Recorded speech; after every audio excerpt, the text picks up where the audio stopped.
Is it time to renew our Kingdom Hearts? Is it a runaway win for Sonic? And is Severance the best show on television? All this and more as we once again delve into the pop culture cosmos. And we're back with another episode of the Pop Culture Cosmos. This is Gerald Glassford from Pop Culture Cosmos, Game Source, Inside Sports Fantasy Football, and the Lakers Fast Break. We truly appreciate everyone out there listen to all of our shows. And if you can, please give us a 5-star review wherever you get your podcasts. Plus, if you can like, share, subscribe, follow, or do anything that you can to support us right here at the Lakers Fast Break, Pop Culture Cosmos, Inside Sports Fantasy Football, Game Source, PopCultureCosmos.com. We're also the #1 tabletop RPG streamer on Facebook. And if you check out Pop Culture Cosmos on Facebook, you'll also see the latest news and trends in pop culture. Each and every day we post an update for you right there. Plus Humanican Media, all the great things that we do with Vampires and Vitae as well. Big shout out to Melinda and everything that we do here at the Pop Culture Cosmos. If you can support all of that, it is sincerely appreciated. But it wouldn't be a Pop Culture Cosmos without my good friend. He is our own guy on the Severance floor for Pop Culture Cosmos. You got to go and check out what he's doing today at popculturecosmos.com. Humanican Media with not only one, but two great shows, Topicocalypse and the Super BS Gamescast, plus his amazing book, which you have not gotten yet, which I know you need. It is called Congratulations, You Suck. No, it's not the you are, but it is Congratulations, You Suck. It is now available at Amazon and Barnes & Noble. It is my good friend. It is Josh Peterson, a.k.a. Josh Culture Cosmos. What's up, man?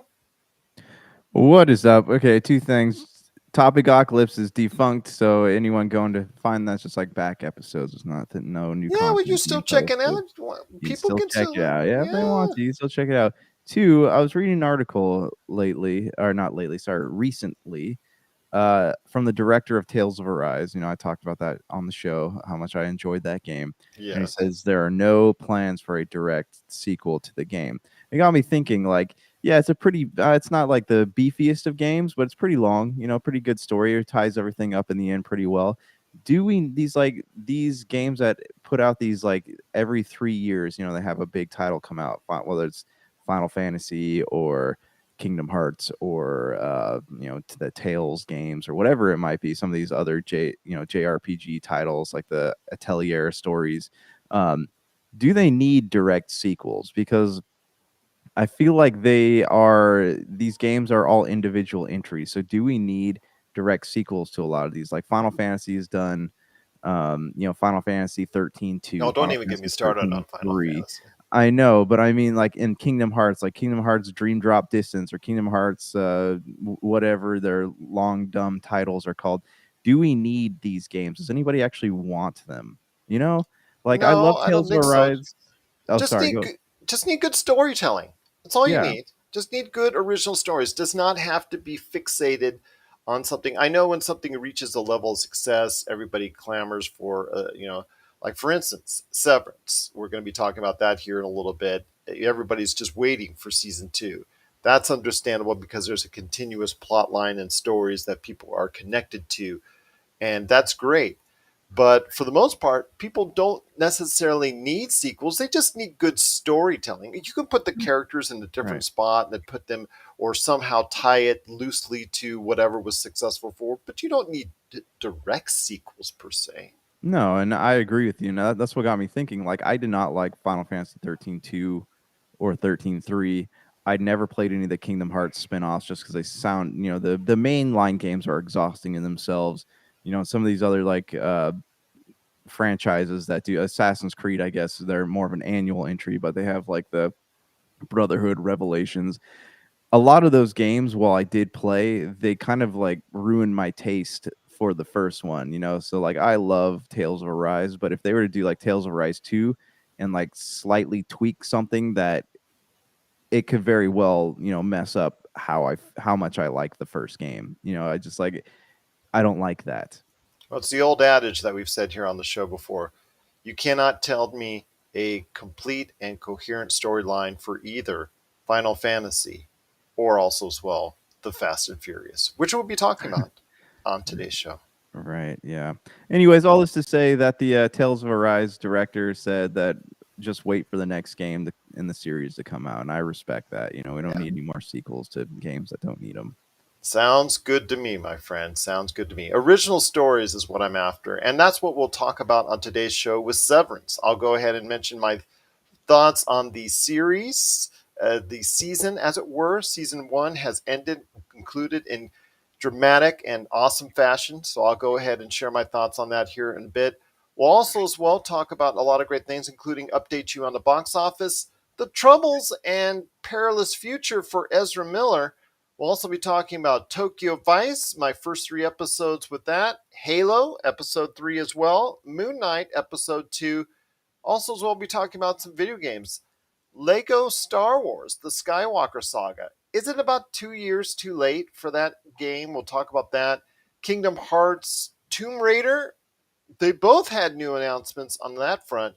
We'll also talk about Unreal Engine 5 and maybe even a little bit of Sherlock Holmes and Fast 10 on the back end of the show. Plus, Todd Showalter from The Right Mind. He's on the back end of the show talking with me about pop culture, some of the things that I've gotten him into. I got him into Severance. He checked out the first couple episodes. Plus we'll be talking about the influence of social media on pop culture on the back end of the show as well. But first, my friend, it is the box office and Sonic speeding on by. It actually garnered well above expectations with $71 million earning here at the U.S. domestic box office, and it really is going to score, it's going to score well on a worldwide basis as well. It is something that I think a lot of people were hoping would do, and maybe it's could do well. It would continue to do well.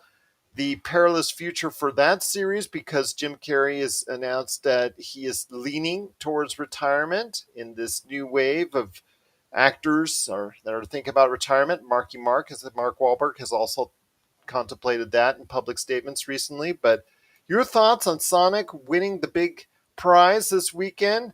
And we'll actually go into a lot more details about some of the things that went on right below Sonic the Hedgehog in the box office this weekend as well. I have very good memories of going to see the first Sonic movie. Like this was the last movie that I saw before the pandemic started. We were on vacation. Me and the family were on. We're up at the up at a cabin up by Yosemite, but near Bass Lake, and we went to go see Sonic. It was it's one of those small town theaters where you can get drinks and candy and all that for like less than $5. And Really? They still exist? oh my gosh, they do. This theater was amazing. So we went in there, we watched the movie, and then like 2 weeks later, we came out, we started hearing news reports of people saying like, "Oh, hey, toilet paper is going bye on at the grocery store shelves," and I didn't even believe any of that. But we went to the store the next day, and the toilet paper is all gone, paper towels are all gone, all the pasta is being bought up. Anyways, like it's the last thing that I saw after taking a break from the movie theaters for like almost 2 years, and that was not 2 years, sorry, like a year, year and a half maybe. But anyways, me and my family, we loved Sonic, so we're excited to go see the new Sonic movie.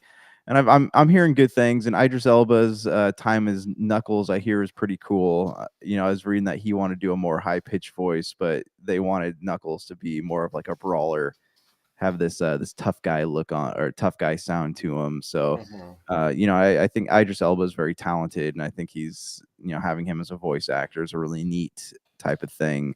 I did hear about Jim Carrey saying that he might retire from acting, but then all of a sudden, all these other articles are popping up about him reprising roles under certain conditions. Yeah, So, how like much of Ace that? Ventura and all that. Yeah, yeah. So I don't know how much of that you believe, but I do remember the director of Sonic reading that he said he would not recast Robotnik, which sent me down an interesting thought line here. Like, what if the movies introduced a new villain and then that created a whole new direction for the games. Like that would be kind of cool.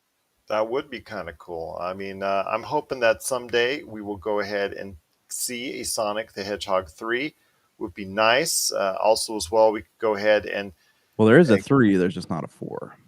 yeah, well, we'll see what happens. Oh, sorry. Are you talking about the Yeah. movie or the Yeah, video games? we just talked about not going into sequels, and look at we're talking Yeah. about sequels, so it's Yeah, kind of funny sorry. how we do that. But for this, I think it needs a sequel. Plus, also as well, it continues the upward momentum for video games on entertainment platforms. That's what I really want to focus on with Sonic the Hedgehog. Whether you like it or don't like it, whether you think it's good or not, I thought the first one was It was all right. It was just kids fare. No, To me, yeah, it was a good popcorn flick, you know? It yeah, wasn't and not much more than that for me, but it didn't need to be. So and that's all it does. It's all it needs to do is just go ahead, entertain, and there you go. I'm liking the fact that again, it's another video game IP that's doing well on an entertainment wide basis. So we can talk about Uncharted, even though you and I, again, I don't like the movie Uncharted. I didn't like it, but if it appealed to a mass audience enough to warrant a sequel, that will continue the line of Hollywood still reaching out to going ahead and going into the depths of IPs for video games. So we may see a Mass Effect, so we may see a Gears of War, so we may see other famous video game IPs used in the entertainment platform. To me, that's the ultimate goal. So no matter how much we'll talk about Halo and how it is, and some other things that are going on in the world of video games and how they're reaching out into a entertainment platform, that to me is the big win in all of this, and that shows to me that people will go ahead and check out video game movies. Oh, absolutely. Yeah. I mean, and even there's a legacy of video game movies that have brought people in. Resident Evil is a good example of that. Those movies slowly got less and less box office revenue, but it did create an interest in going back and playing some of these games. Otherwise, they wouldn't be constantly remaking or redoing or remastering. That it has garnered an interest in video games for people who wouldn't otherwise be interested. So, yeah, I mean, as long as the movie is not like universally panned, I think that it does pave the way for newer things to be made in that medium. That's all that matters to me, is that there continues to be a through line for video game opportunities on television series and movies like we're seeing right now. So that to me is the most important thing. And again, the success of Sonic the Hedgehog 2, that to me is just paramount among everything. Whether I think it's a good movie or bad movie, in this case, I think the fact that people are watching it, people are enjoying it, people have come back to see the sequel, that is actually doing as well or better in some areas than the original, is a very good sign.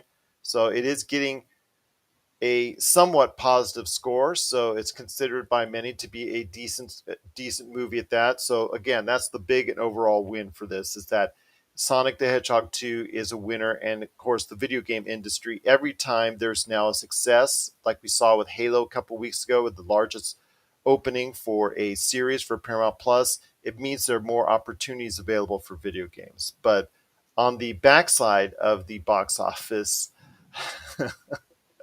I do want to mention that I am so happy that Everything Everywhere All at Once, one of the best movies of the year, which will end up being one of the best movies of the year, that is going to be doing well.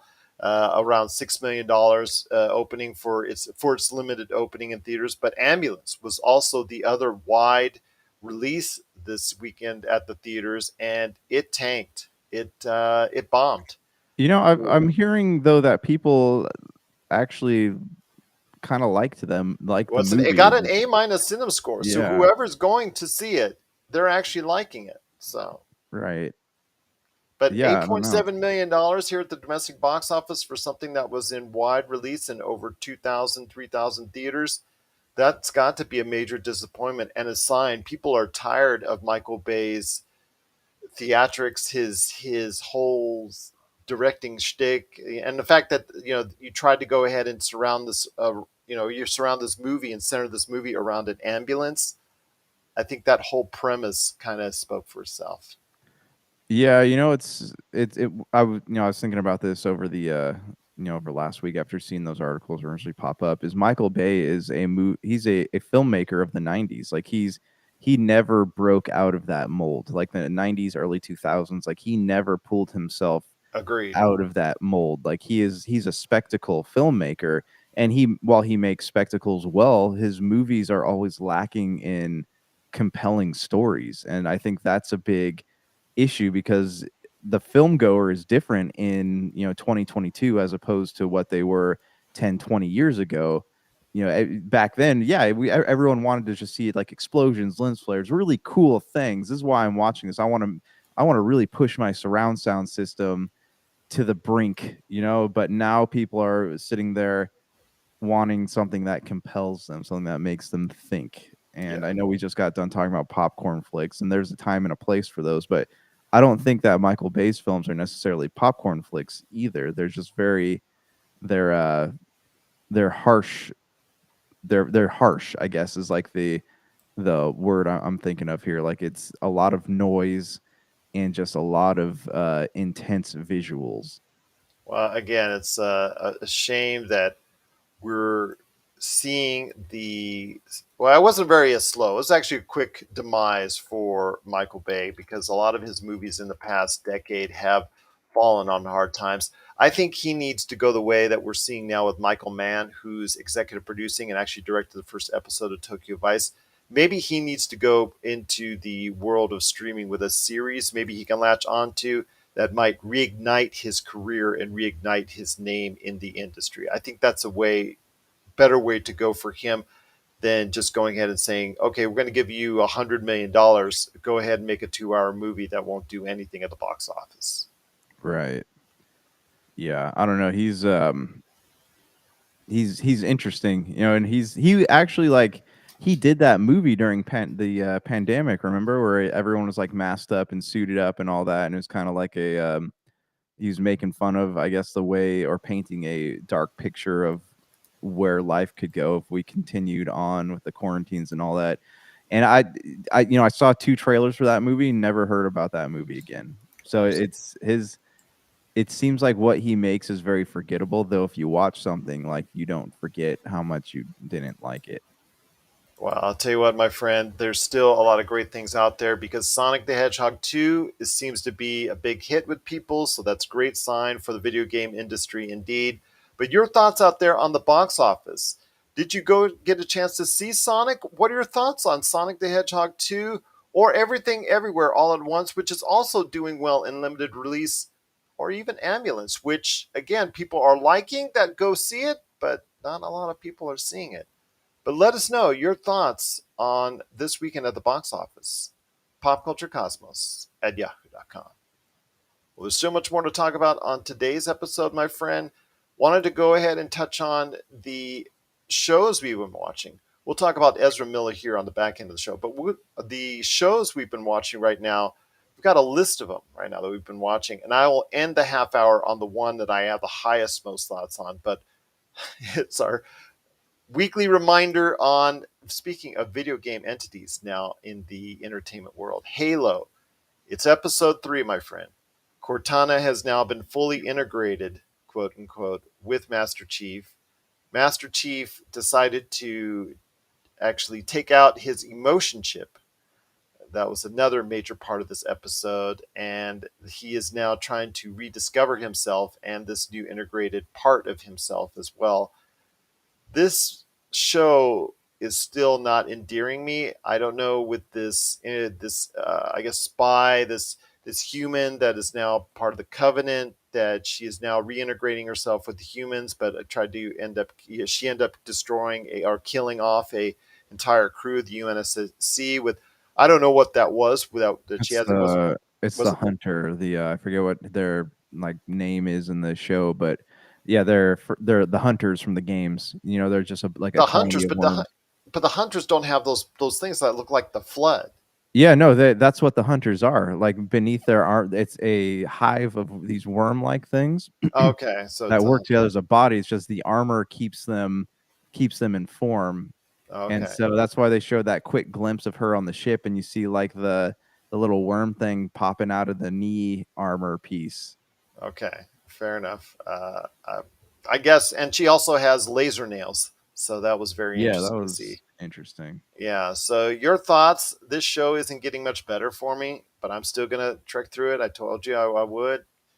Not exactly loving what I'm seeing, but your thoughts on Halo Episode 3? Mm. You said you were on the fence. Have you fallen Yeah, off? it's I'm still on the fence, but I'm like hanging on by just a couple fingers, like I want so bad to like this show, but it's just not. Nothing's happening. What really defines the game is you have these 2 or 3 minute cinematics, but it's almost every 5 seconds you're being thrown into another firefight of some kind. The show is incredibly lacking in any action at all. It's like I love that they're trying to humanize the Master Chief, like the emotion chip being pulled out and everything. Cool, but why? Like why are you what's the purpose of this? Is this a show about the Master Chief, or is this a show about Halo? And I And it know that shows one of his comrades. One of the fellow Spartans like leering while he's doing this in the and this bathroom. is It ultimately does not show this. This series just does not is not being directed well. That's all I'll say. no, and ultimately we know that Master Chief and that lady are going to have a confrontation of some kind. It'll probably be a fight, Yeah. but I just like Halo and Master, like you get a lot of Master Chief's feelings and stuff, I guess, in the games, but they don't really humanize Master Chief very well. They started to recently in the show. They're humanizing Master Chief, which is cool, but they're not really. It's not Halo. It doesn't. You're not getting the richer mythology in the entire Halo universe. You're just kind of like going from place to place, and that other character Quan. I not enough has I'm not really attached to her at all. Like I don't know why they keep showing her. Like I hope maybe there'll be some kind of payoff in the end where she'll have some big story. There's a complete and total lack of action in the show. And the whole thing with like, oh hey, I need to build a clone of myself and then I need to take her I need to like do a lobotomy on her and scan her brain while she's dying and put it into the Master Chief's not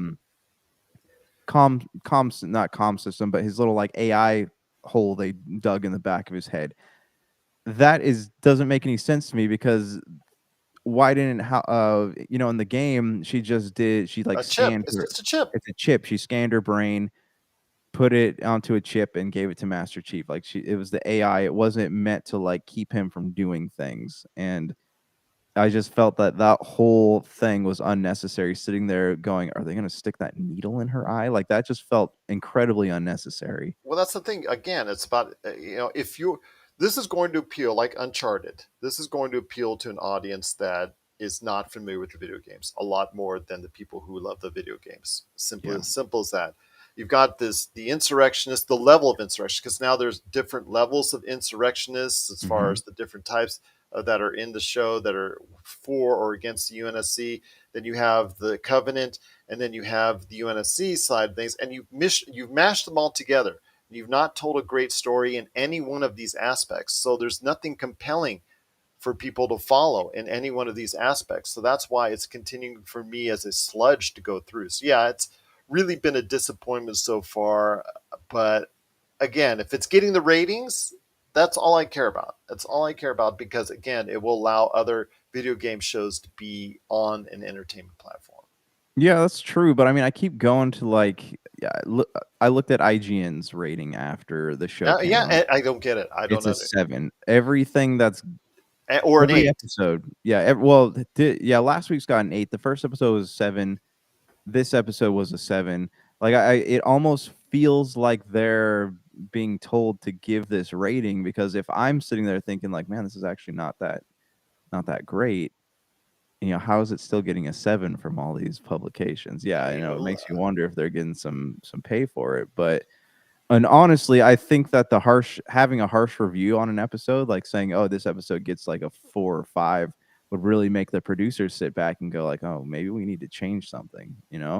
Well, again, it's our thoughts on Halo Episode 3, just not going in the direction we want to go in. But if you have thoughts, let us know. Also, want to mention Moon Knight Episode 2. I know Melinda and I talked about it, but where is it going for you on Moon Knight Episode 2? I don't know. I really like it. Like it's interesting. It's really pulling me in. Me and my wife sit there and we watch it every. The past couple of Wednesdays we've been watching it, but so far, like I'm enjoying it. It has it's funny. It's got its comedy, but it's also got its seriousness. And I love that comparison of the two. You have Steven and Mark, and Steven's this guy who doesn't really know what he's doing, and he fell off the building, going suit, and he has a different Moon Knight costume than Mark does. It's a very interesting show. I am wanting to keep going through it, and that's the most I for the other Marvel shows that have been on, whether WandaVision or Captain America or Loki, I just haven't been I've watched it because I just felt obligated to, but like this show, I'm genuinely excited to watch. It's a pretty good show for me as well. Again, it's not as far as up there as Hawkeye for me, because Hawkeye I think Yeah. was the best Marvel show out there. But this is pretty good. Again, the dynamic between Mark Spector and Stephen Grant, I agree with you on that. It's still very interesting. And now Mark Spector seems to have control right now of the body of the avatar for Khonshu, as it were, as we're heading into episode 3, halfway through already on Moon Knight. So that's something people need to keep in mind as we go ahead in through the series. But yeah, things are looking good so far. And again, I'm finding it interesting. My daughters are finding it interesting as well. So I'm really looking forward to seeing more of Moon Knight. Yeah, it's definitely I can't recommend it enough to people as of right now.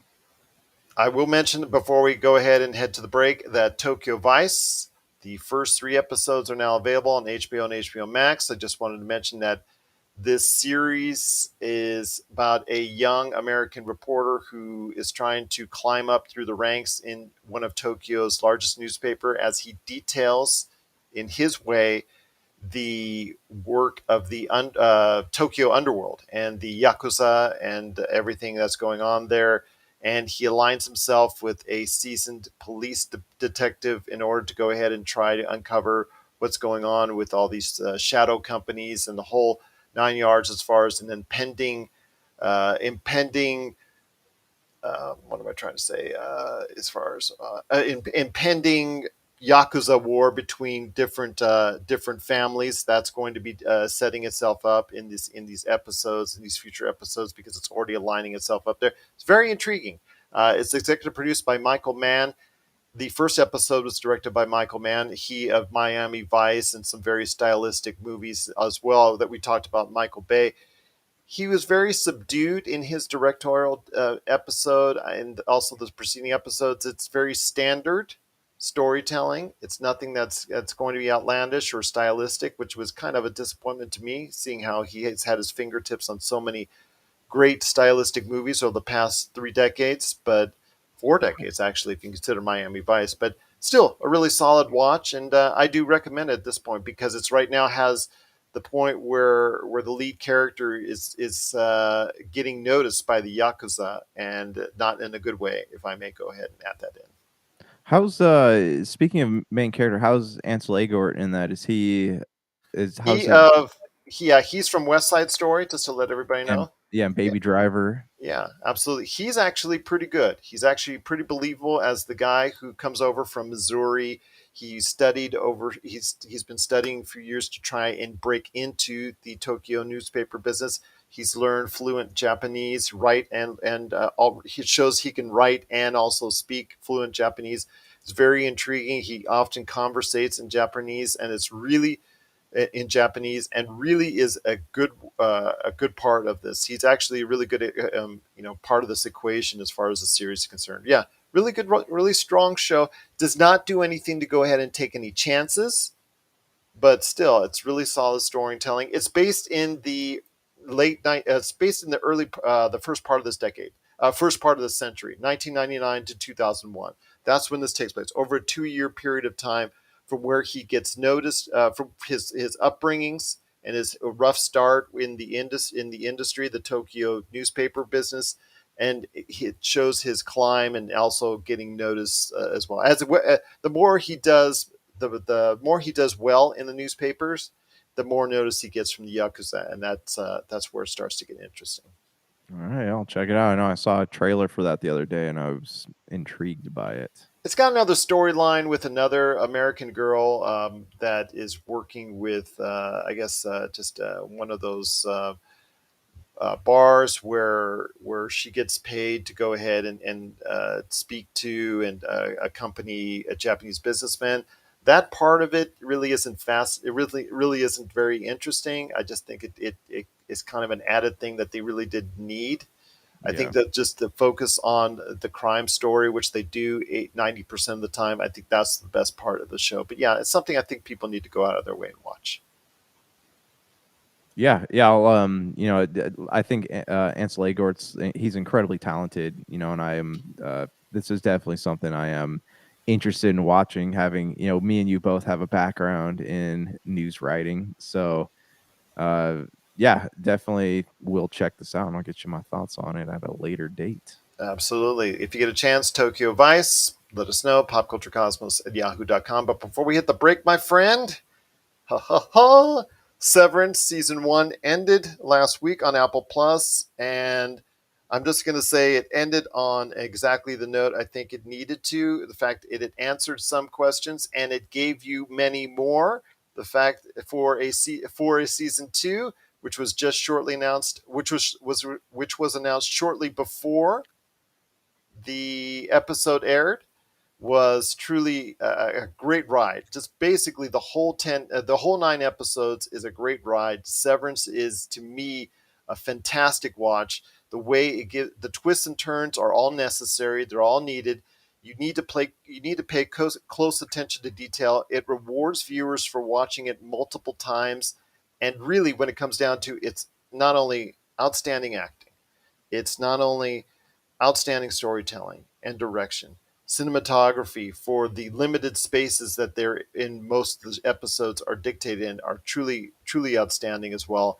Really, this is something that was well put together by the executive producer Ben Stiller, who directed several of the episodes. And this, to me, is a case where I think we're seeing some of the best television that's out there for 2022. I really think. I know already started seeing Atlanta season 3, and that's truly fantastic. But you see this fresh new thing on the screen that pops out at you, that tells a mystery, that invests your time, that respects your time. And to me, again, there's a lot of great shows that are out there. I'm sure we'll be talking about The Boys again as far as one of the best that's out there, and a lot more shows are coming up this year.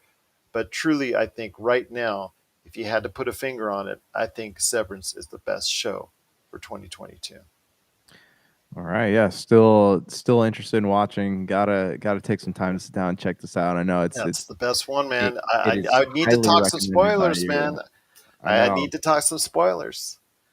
Okay, and put it this way, I need to go ahead and speak to someone about it because the fact is there's a lot of speculation of what will take place for season two. And so I'd love to have a conversation with you or someone out there on it. So I mean, please let us know, Pop Culture Cosmos, if you watched it and you want to talk season two, let me know. Or Josh, please come on, sit down for this 9 episodes, No, binge no, it, I binge it, need binge it, binge it. to. I need to. This is of any show I've ever recommended to you. This is the one. If you like mystery, if you like comedy, dark comedy, if you think something that's funny, that's irreverent, that's original yet familiar, that takes you to a place that you didn't see coming each and every time out, this is the show for you. I cannot recommend it highly enough. All right, I'll watch it. I'll watch it. Yeah, you keep telling me that. You keep telling me that. You and Melinda both. I'm just like, okay, yeah, It's just so I'm waiting. hard to fit new shows in, I'm waiting. Believe me, this Halo is nothing compared to this. It's the anti-Halo. I It's know. definitely worth your Yeah. time. What are your thoughts out there on Severance season one? It is truly an incredible watch for me. Is it the same for you? I've been on the forums, I've been on the Facebook pages and the Facebook groups, and they have tremendous response for us. They've had a tremendous response for this So please, we want to hear your thoughts on Severance on Apple Plus. Season 1 is concluded. Did it do everything that you needed to do for a television show? It did for me. But let me know. popculturecosmos@yahoo.com. Well, coming up next is Todd Showalter from the Right Mind podcast. He's going to be talking about Severance, but also some other things as well, including social media and the impact of it on entertainment and pop culture. That's coming up after the break. And then after that, Josh and I will be wrapping up the show with thoughts on some video games, Sherlock Holmes, Fast 10, and Ezra Miller. The future as a Flash may be in some question. We'll talk about that as well. This is the Pop Culture Cosmos. And we're back with the show as the Pop Culture Cosmos. Want to thank so much Todd Showalter from the Right Mind podcast for stopping by on the program. But before we head on out, Josh, wanted to go ahead and talk some Ezra Miller because he has gotten into some legal trouble as of late. And if you ever head to Hawaii and have an Airbnb or whatnot, please don't allow him to come over and crash on your couch, because obviously that's wasn't a good sign, because he kind of freaked out when he was down there in Hawaii. Beautiful place. One of the worst places. You should go ahead and do that.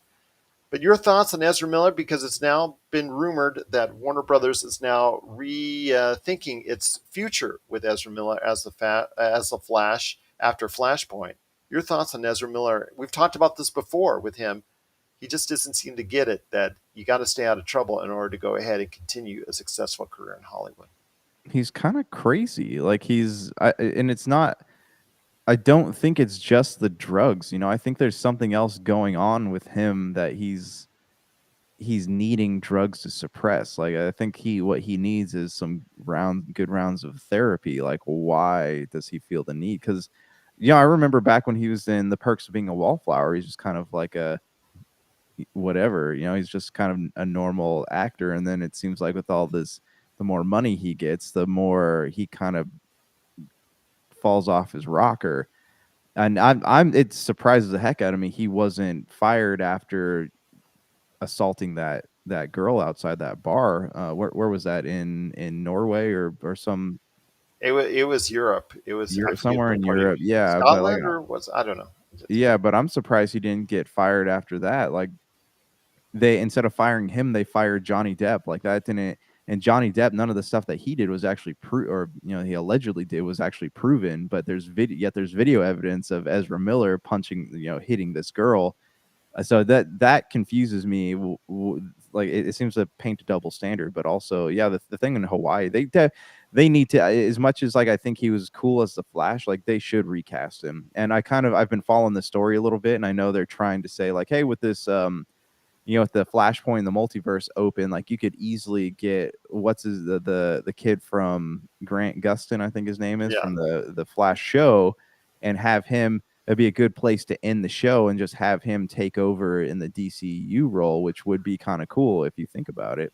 Absolutely, because they've already tried to introduce it already on the TV show, where Ezra Miller has stopped by to do a cameo on that show as the Flash, as a different part of the different Flash and the Flashpoint and all that. But yeah, definitely something that they need to think about. Also, you gotta realize that these actors, they start getting in trouble like this. He's not necessarily needed on the Fantastic Beasts. I understand that he's part of the latest Fantastic Beasts, which is going to be dropping here in a week. But I think that he's not. He could be like Mads Mikkelsen. Mads Mikkelsen replaced Johnny Depp. No one seems to be really up in arms about that as far as that's concerned. And if Ezra Miller got replaced on that, I don't think anybody would be in up in arms about that either. And I think that if he loses the Flash job, he only has himself to blame. Okay, so they could. Who kind of looks like him is Barry Keoghan. Yes. They could just recast him with him, and I don't think half the people who watch these movies really know the difference, because they kind of have the same, like, facial structure, kind of. So I don't know, man. But one's a little bit more serious, one's a little bit more comedic. I think that's yeah, and I know Barry is in. He's contracted with Marvel with the Eternals, and he's contracted with Warner Brothers right now because he was the Joker in the new Batman movie. So I don't know. Could work. That's just my opinion, though. There you go. We'll wait and see. What are your thoughts out there on Ezra Miller's Constant Troubles? Do you think he will still have a future, or should he have a future as the Flash? Please let us know. PopCultureCosmos@yahoo.com. Well, before we head on out, my friend, much to cover on the video game world as Lego Star Wars The Skywalker Saga came out last week to positive reviews. The only thing is, did it come out 2 years too late? Uh, I don't think. I guess if you're looking at it in like a continuity through the eyes of continuity, yeah, probably. But with these Lego games, kids eat these up, man. Like you can push out a Lego game of any type. You do a Back to the Future, you do a Titanic Lego game, and people will still eat this stuff up It's like the because Ghostbusters game. There's a Ghostbusters game coming out later this year, but after the movie came out last year, I mean, it doesn't. You got to do the tie-ins, man. You got to tie it in together. right, right. You gotta do the tie-ins, but again, like a lot of the people who play these are little kids, and I don't think they're playing them for content. I Okay. think they're playing them because you can do four-player co-op and you can build things with your friends and they're easy achievements. Like there's so much of these games outside the story that are so enjoyable for a lot of people. You But know, like are I they got really a all is the Lego series all really played now by kids? Just by kids? Do you check I out the streams? no, they're not all played by kids, and because I know I have coworkers who play these Lego games, and they'll do it for trophies, or they'll do it for achievements, or they'll just do it because it's a way for them to bond with their kids, you know, and that's something that I think they have really cornered the market on because there's not a lot of games out there that provide an opportunity like that. Oh, we'll see what happens. Again, it is Lego Star Wars: The Skywalker Saga. If you have played it or enjoying it, please let us know. PopCultureCosmos@yahoo.com. Kingdom Hearts, as part of its 20th anniversary celebration, announced that a new Kingdom Hearts is on the way. You're shaking your head no. Is that something that you're obviously interested in or not? You let me know. No, Kingdom Hearts 4? no, it did. No, why? Why? I mean, It's called money, man. Kingdom Hearts 3 took like 15 years to come out. Kingdom Hearts 4, I'm gonna be 40. No. I'll probably be like 45 when this game is finally released. I'll be But 92. yeah, right, exactly. So why? You know, these games, the last game was not really like lauded by critics. You know, people weren't like stoked to play it, and these games take so long to develop. The storylines are so convoluted. Like my your heart's heart is my heart.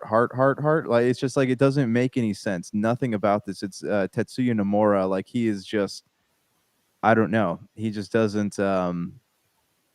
He's not somebody who should be put in charge of a project like Kingdom Hearts because he has made it so inaccessible for so many people, you know. And if they're trying to do like Final Fantasy, we're like, hey, you can jump in on whatever entry you want to. The story in Kingdom Hearts is so hard to follow that you would be completely lost despite all the Disney characters. Oh, no, they'll also come out with Kingdom Hearts 3 and a third, Kingdom Hearts 3 and 7/8, Oh yeah, yeah. 5/19. They have all these offshoots, which again, like Final Fantasy, instead of bringing out a new thing in the series, they'll always just go ahead and branch off and to do something a little bit extra that's still familiar yet still follows the Well, same true line. Yeah. right. And speaking of Final Fantasy, because Nomura was in charge of that series too. Remember back when Final is like Final Fantasy versus 13, Final Fantasy 13 Agito or whatever it's called. He was in charge of that whole universe, and then he just took so darn long to make these games that Square was like, you know what, we're gonna give Final Fantasy versus 13 to someone else, and we're gonna turn to Final Fantasy 15. Came out, game was pretty good. You It's know, so so funny though. We're talking about. We started our conversation today with talking about originality and not going into sequels. And what have we yeah. ended up doing for most of the rest of the show? Talking about sequels, but it just you know you just look at the development process for a game like Kingdom Hearts, and not to say Nomura's not talented, he's just not a good storyteller, and it takes him so long to do things. Like the worlds he makes are beautiful, but it's just they're so hard to follow and they're so hard to approach as a new player. Because look at we're having Kingdom Hearts 4 come out. It's been 20, yeah, it's been 20 years since the first Kingdom Hearts game came out. And if you're trying to get new fans onto this franchise, those old games are so hard and they're so hard to follow and you jump on at number 4 and it's just you're gonna be lost. So this is not a franchise that I feel needs to keep going. One thing that will still keep going is Tomb Raider, because another Tomb Raider has been announced. I think the rebirth of Tomb Raider, as it were, the reimagining of Tomb Raider, worked well the first couple times around. Yeah. Your thoughts on continuing this series? It was also announced alongside a announcement of a new Unreal Engine 5, that's now available to all the developers and publishers out there to go ahead and develop their games with. Your thoughts on a new Tomb Raider on the horizon for Crystal Dynamics? I think it's great. Like, I've actually been hoping for this. I don't know if you got a chance to go play the new Tomb Raider games, but they're really good. They're fun. They've got an Uncharted vibe to them. They don't have the comedy, of Nathan Drake, the comedic moments, but it's still really interesting. A lot of great puzzles, a lot of great mythology in there, a lot of great backstory for some of these It's got a characters. killer bow, by the way. Yeah, the bow and like the game mechanics, yeah, the bow and arrow and the crafting systems are really well put together in this series. Um, Granted, I didn't really like I didn't really like the ending of the last game, but it's still a world that I would go back to. And unlike Final Fantasies or Kingdom Hearts or whatever, you can jump in on this game on any entry. Like sometimes they have small little uh, references to the games that came before, but for the most part, like every entry feels like a great jumping on point for people who have never played. Well, again, it's going to be very interesting to see what will develop out of a new Tomb Raider for Lara Croft, trying to go ahead and explore the world once again as only she can. We'll see if this continues to be a successful series for Crystal Dynamics, or I know the that Square Enix has been critical of the last game's success or lack thereof. It didn't meet the levels of success that they wanted to. In fact, they've been quite critical of the domestic releases of late that they've, in fact, what the last Guardians of the Galaxy, I think, was something that was critically hailed, but didn't perform at the level that they expected. Nor has the Avengers, something that they were very high on, and I think a lot of people were anticipating to be great, but unfortunately didn't quite stick the landing there as well. So, Well, it's the Marvel properties that seem to be not doing so well for but them. they also when the last Tomb Raider came out, it also didn't meet their sales expectations, from what I remember. Yeah, I just like I to me, like I felt like the South American Mayan, end of the world type thing was not a great story. And because I feel like it's just been beaten to death. And I wonder if that's what kind of drove a lot of people away from it too. Who knows? Who knows? But I'm hoping they will go ahead and continue to revive the Lara Croft character. We'll see what happens with the new Tomb Raider. But your thoughts out there on Tomb Raider and also Unreal Engine 5, if you have any thoughts on that, please let us know. PopCultureCosmos at yahoo.com. And also share us your thoughts out there on Kingdom Hearts, the new Kingdom Hearts on the way. Maybe by the time we hit senior citizens, but it'll be coming out supposedly at some point in Right. time. But let us know. Kingdom Hearts 4, PopCultureCosmos at yahoo.com.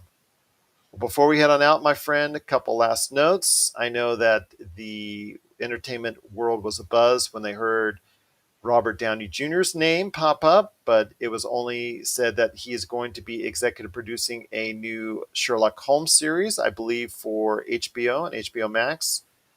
I guess that's okay. I still would like to see another movie. This is one where I think there should be another movie with him and Jude Law, as opposed to a series that he's only going to be overseeing and not really interacting with on a starring basis.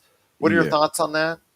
I feel the same. Like I know he was supposed to be in a third one, and as far as I know, he still is going to be in a third one. But when COVID started, they halted production on that indefinitely. It just hasn't been put back into production yet. So I don't know what's going on with that.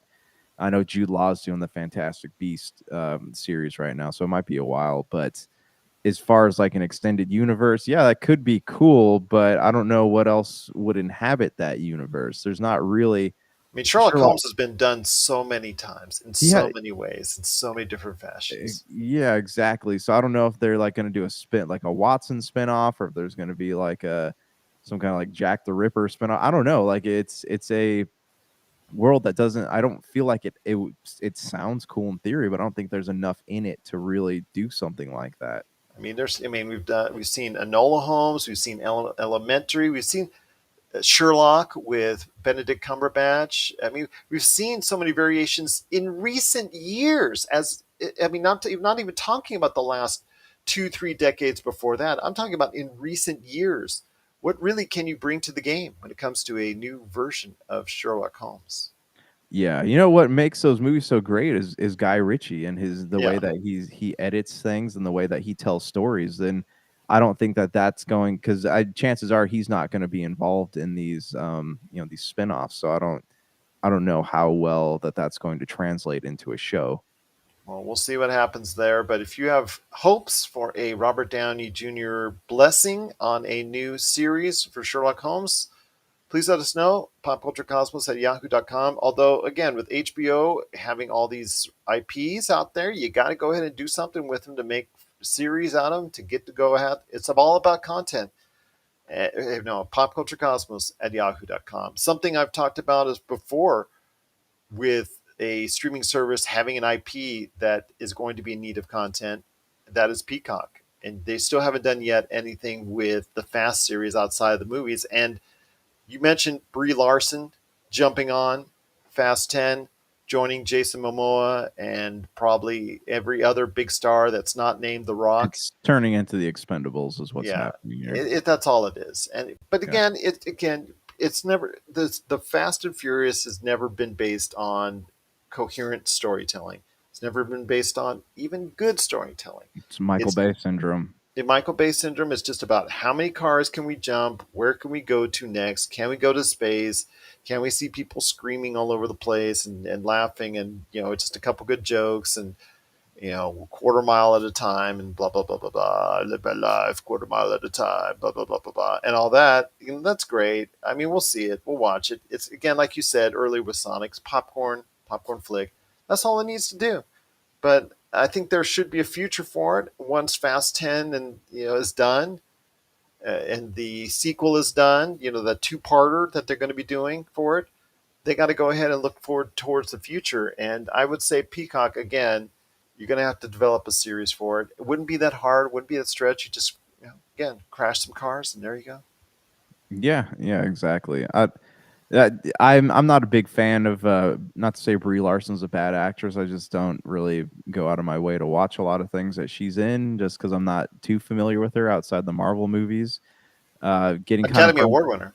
Academy Award winner, getting kind of burnt out on the Fast movies myself. So I don't know if this is big news to me, but it's yeah, like you said, it just seems like they're trying to assemble as many people as possible.